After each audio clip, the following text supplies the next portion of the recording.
नमस्कार दोस्तों, current affairs के इस वीडियो में आपका स्वागत है। आज है 8 अक्टूबर 2020 और 8 अक्टूबर 2020 से जितने भी करंट अफेयर्स के क्वेश्चन हैं जो राष्ट्रीय और अंतर्राष्ट्रीय स्तर के हैं उसको आज हम डिस्कस करेंगे। और दोस्तों, इस वीडियो का अगर आप पीडीएफ डाउनलोड करना चाहते हैं तो हमारे टेलीग्राम चैनल से डाउनलोड कर सकते हैं। टेलीग्राम एप्लीकेशन में सर्च कीजिए हमारा बिहार HB और चैनल को ज्वाइन कीजिए, वहाँ पर आपको सारे दिन का PDF मिल जाएगा। और दोस्तों, इस वीडियो के लास्ट में मैंने रिवीजन का 2 प्रश्न रखा है जिसका आंसर आप लोगों को कमेंट बॉक्स में देना है, तो वीडियो लास्ट तक जरूर देखिए। तो चलिए शुरू करते हैं। तो दोस्तों, आज का पहला प्रश्न है, हाल ही में किस राज्य सरकार ने अटल आदर्श विद्यालय खोलने की घोषणा की है? तो अटल आदर्श विद्यालय खोलने की घोषणा की है उत्तराखंड सरकार ने। ठीक है, डी ऑप्शन इसका सही हो गया। उत्तराखंड सरकार राज्य के 90 ब्लॉक में से प्रत्येक में 2 अटल आदर्श विद्यालय खोलेगी। यह छात्रों को अंग्रेजी और हिंदी दोनों माध्यम में उसकी शिक्षा को आगे बढ़ाने का विकल्प देगा। अटल आदर्श विद्यालय खोलने के पीछे का उद्देश्य है ग्रामीण क्षेत्रों में रहने वाले गरीब बच्चों को गुणवत्तापूर्ण शिक्षा का लाभ पहुंचाना। अब दोस्तों, नाम आया है उत्तराखंड का, तो चलिए इसके बारे में देखते हैं। तो दोस्तों, ये आ गया भारत का मैप और ये रहा उत्तराखंड राज्य। उत्तराखंड राज्य का सीमा दोस्तों हिमाचल प्रदेश और उत्तर प्रदेश से सटा हुआ है। और दोस्तों, अगर अंतर्राष्ट्रीय सीमा का बात किया जाए तो ये जो क्षेत्र देख रहे हैं ये नेपाल का क्षेत्र है, तो नेपाल से सटा हुआ है। और ऊपर की तरफ से ये क्षेत्र जो हो गया ये चाइना का क्षेत्र है। तो 2 अंतर्राष्ट्रीय सीमा से सट रहा है उत्तराखंड, चीन और नेपाल से। ठीक है, और 2 राज्य से सट रहा है, हिमाचल प्रदेश और उत्तर प्रदेश से। और दोस्तों, उत्तराखंड का जो राजकीय पशु है अल्पाइन कस्तूरी मृग है। राजकीय पक्षी हिमालयन मोनाल हो गया। उत्तराखंड की राजधानी देहरादून है। मुख्यमंत्री श्री त्रिवेंद्र सिंह रावत और राज्यपाल है बेबी रानी मौर्य। और उत्तराखंड उच्च न्यायालय का स्थापना सन 2000 में हुआ था। और उत्तराखंड उच्च न्यायालय जो है दोस्तों यह नैनीताल में है। और उत्तराखंड उच्च न्यायालय के क्षेत्राधिकार में सिर्फ उत्तराखंड राज्य ही आता है। और वर्तमान में उत्तराखंड उच्च न्यायालय के मुख्य न्यायाधीश रमेश रंगनाथन है।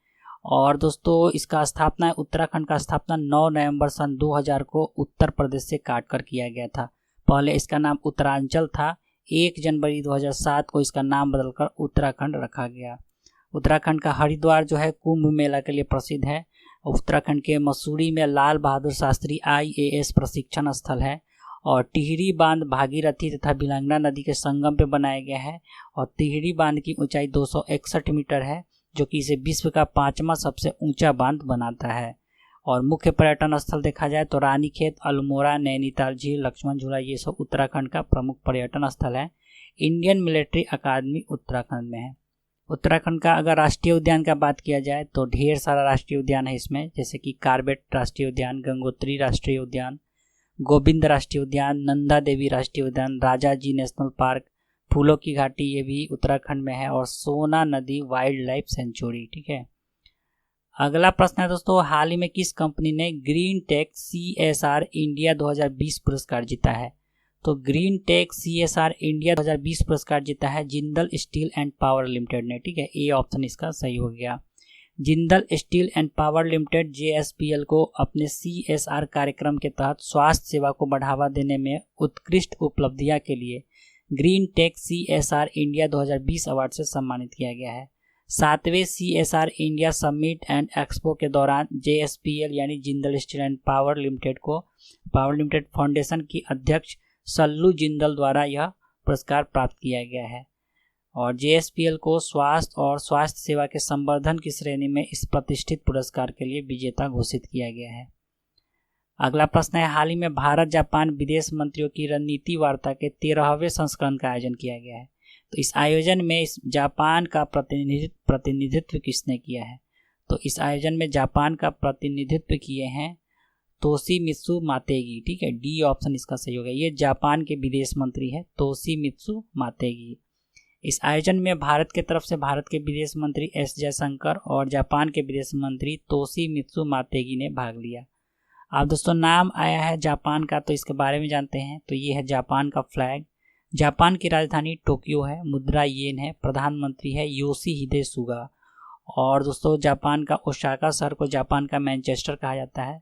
जापान के कोयोटो में 1999 में 1997 में कोयोटो प्रोटोकॉल हुआ था, जो कि CO2 को कम करने के लिए आयोजित किया गया था। नागोया शहर जापान में वाहन उद्योग के लिए प्रसिद्ध है। जापान के हिरोशिमा में 6 अगस्त 1945 को लिटिल बॉय नामक परमाणु बम गिराया गया था और नागासाकी में 9 अगस्त 1945 को फैट मैन नामक परमाणु बम अमेरिका के द्वारा गिराया गया था। अगला प्रश्न है, हाल ही में भारत के पहले बैडमिंटन ब्रांड ट्रांसफॉर्म का ब्रांड एम्बेसडर किसे बनाया गया है? तो ट्रांसफॉर्म का ब्रांड एम्बेसडर बनाए गए हैं दोस्तों चेतन आनंद। ठीक है, बी ऑप्शन इसका सही हो गया। एक शटलर है, बैडमिंटन खिलाड़ी हैं। इमेज में देख सकते हैं, यही है चेतन आनंद।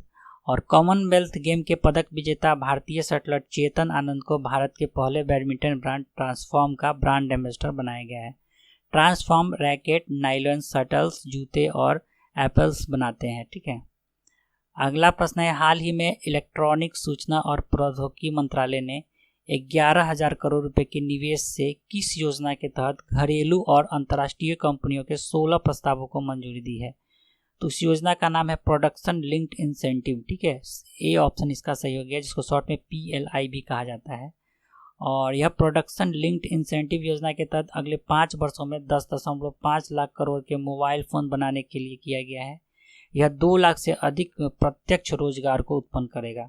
भारत सरकार ने विदेशी इलेक्ट्रॉनिक कंपनी को लुभाने के लिए production linked incentive scheme PLI launch किया है।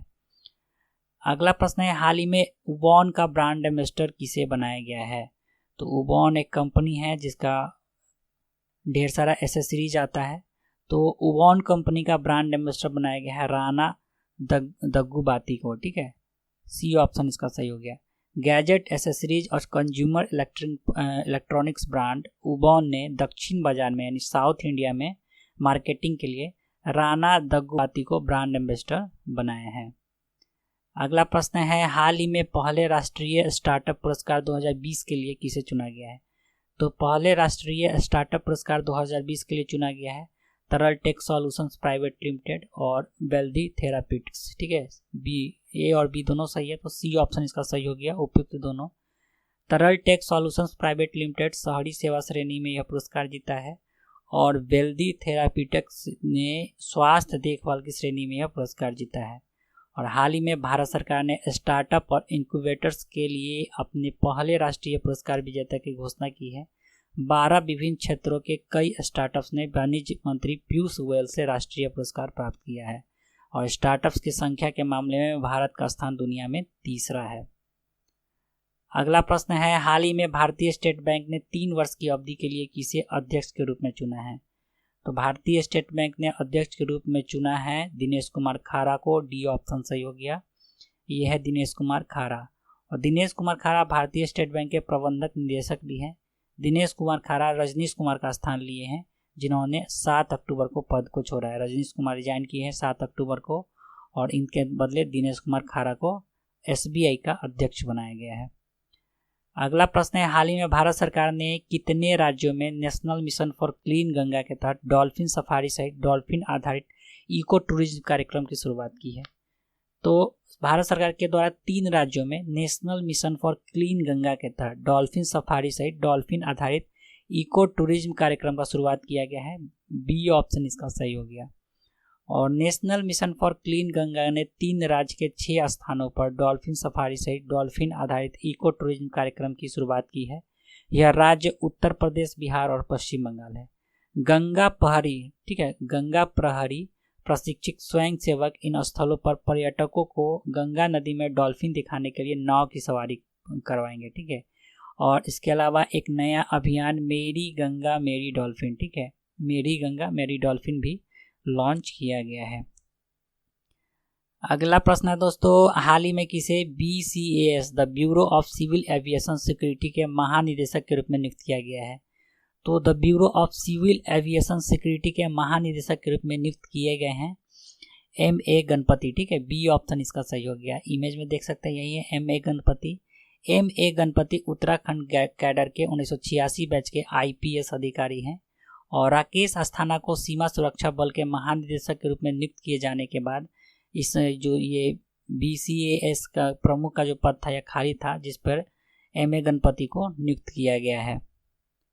अगला प्रश्न है, हाल ही में भारतीय तटरक्षक बल के द्वारा किस वेसल का अनावरण किया गया है? तो भारतीय तटरक्षक बल के द्वारा एक वेसल का अनावरण किया गया जिसका नाम है विग्रह। सी ऑप्शन इसका सही हो गया। इमेज में देख सकते हैं यही है विग्रह। भारतीय तटरक्षक बल के 7वें अपतटीय गश्ती जहाज विग्रह का औपचारिक रूप से कट्टुपल्ली में अनावरण किया गया है। इसे लार्सन एंड टर्बो द्वारा निर्मित किया गया है। पहली बार एक निजी क्षेत्र के शिपयार्ड ने जहाज़ों के अपतटीय गश्ती पोत वर्ग के डिजाइन और निर्माण का कार्य किया है। अगला प्रश्न है, हाल ही में 9000 T20 रन बनाने वाले पहले भारतीय खिलाड़ी कौन बने हैं? तो 9000 T20 रन बनाने वाले पहले भारतीय खिलाड़ी बन गए हैं विराट कोहली। ए ऑप्शन इसका सही हो गया। और विराट कोहली यह उपलब्धि IPL में दिल्ली कैपिटल्स के खिलाफ खेले गए मैच संख्या 19 में प्राप्त किया है।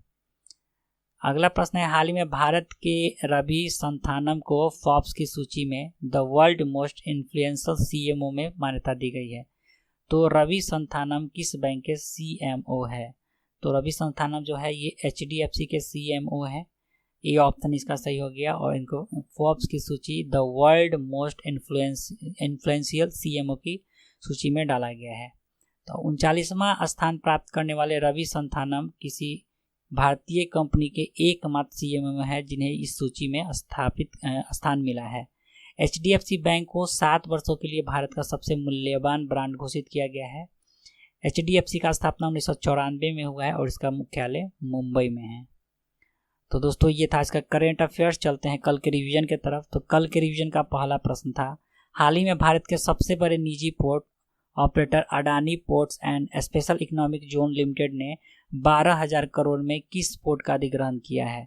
तो कृष्णापट्टनम पोर्ट कंपनी लिमिटेड का अधिग्रहण किया है। ठीक है, ये ऑप्शन इसका सही हो गया। दूसरा प्रश्न, हाल ही में किस राज्य में गिद्ध संरक्षण और प्रजनन केंद्र का स्थापना किया गया? तो सॉरी दोस्तों, ये उत्तर प्रदेश में किया गया। ठीक है, सी ऑप्शन सही हो गया, यहाँ गलत हो गया है। तो सी ऑप्शन सही हो गया, उत्तर प्रदेश में इसको किया गया है। तो कल के प्रश्न का सही उत्तर हो गया ए और सी। ठीक है, आज का रिवीजन का प्रश्न है, हाल ही में Indo American chamber of commerce के द्वारा किसे IACC life time achievement award से सम्मानित किया गया है? और आज का दूसरा प्रश्न है, 12वां ब्रिक्स शिखर सम्मेलन का आयोजन 17 नवंबर को आयोजित किया जाएगा, इसकी अध्यक्षता कौन सा देश करेगा? तो इस दोनों प्रश्न का उत्तर आप लोगों को कमेंट बॉक्स में देना है।